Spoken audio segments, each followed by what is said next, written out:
गुज़िश्ता माह इंडियन हिमालय की बुलंदियों पर वाक़े एक पुरसुकून गांव में 3 दिन तक उस वक्त लोक गीतों और ढोल की थाप गूंजती रही जब सैकड़ों लोग एक अनोखी शादी की खुशी मनाने के लिए इकट्ठे हुए। लेकिन हिमाचल प्रदेश के ज़िला शलाई के इस गांव में ज़्यादातर लोगों और बाद में कौमी सतह पर मिलने वाली तवज्जो की वजह ये थी कि सनीता चौहान नामी खातून की शादी एक नहीं बल्कि 2 भाइयों प्रदीप और कपिल नेगी से हो रही थी। 12 जुलाई को होने वाली शादी जोड़ी दारा रस्म के तहत अदा की गई, जो हाटी कबीले की एक अनोखी रिवायत है जिसमें एक खातून बैक वक्त कई भाइयों से शादी करती है ताकि खानदान मुत्तहद रहे और ज़मीन के हिस्से ना हो। शादी की वीडियो में प्रदीप को अपने भाई और दुल्हन के साथ खड़े देखा जा सकता है।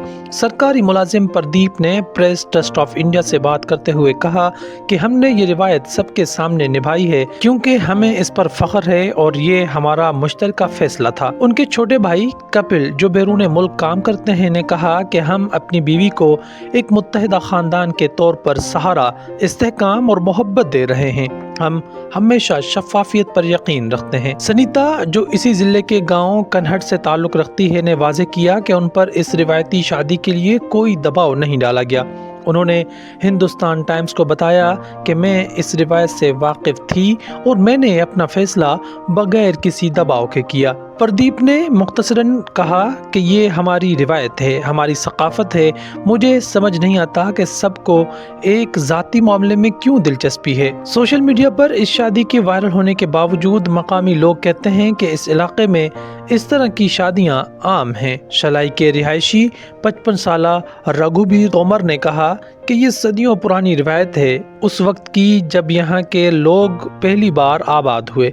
तब न सड़कें थी न ज़राए आमदोरफ्त, सबसे नज़दीक शहर 70 किलोमीटर दूर था। तहत साली ने ही सब कुछ तय किया कि शादियाँ कैसे होंगी, ज़िंदगी कैसे गुजरेगी। इंडिया में उमूमन शादीशुदा बेटे वालिदैन के साथ रहते हैं। कानून के मुताबिक बेटियों को भी विरासत का हक हासिल है, लेकिन उमूमन ज़मीन बेटों को मिलती है और यही वजह है कि ज़्यादा जोड़ों का मतलब ज़्यादा ज़मीन की तकसीम और तनाज़ात हो सकते हैं। शलाई जैसे पहाड़ी इलाकों में ज़मीन कम और महंगी है, ऐसे में जोड़ी दारा रिवायत एक अमली हल के तौर पर सामने आती है। इस रिवायत को हिंदू किताब महाभारत से जोड़ा जाता है, जिसमें पंचाल की बेटी द्रौपदी ने 5 भाइयों से शादी की थी जिन्हें पांडु कहा जाता है।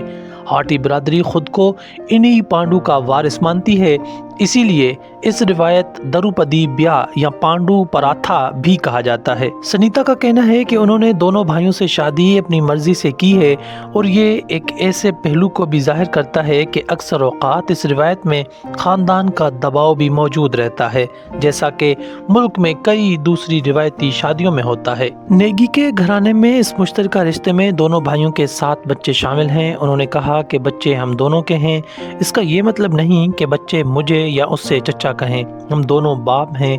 यहाँ ऐसा ही होता है, ये हमारे निज़ाम का हिस्सा है।